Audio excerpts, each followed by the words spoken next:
He, like so many others, sacrificed so much to preserve the Union, to preserve our country. This ceremony for Private Scott Cornell was 98 years in the making. Fire.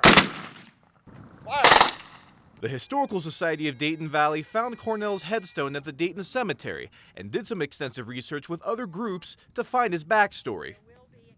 When the call of our country was heard, Scott answered.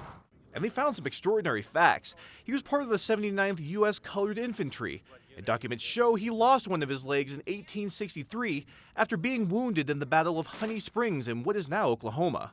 They had to amputate his leg high up, and he couldn't use a prosthesis, so all he could use was crutches. And after the war, experts say he bounced from Colorado to the Bay Area and likely ended up in Nevada for mining work.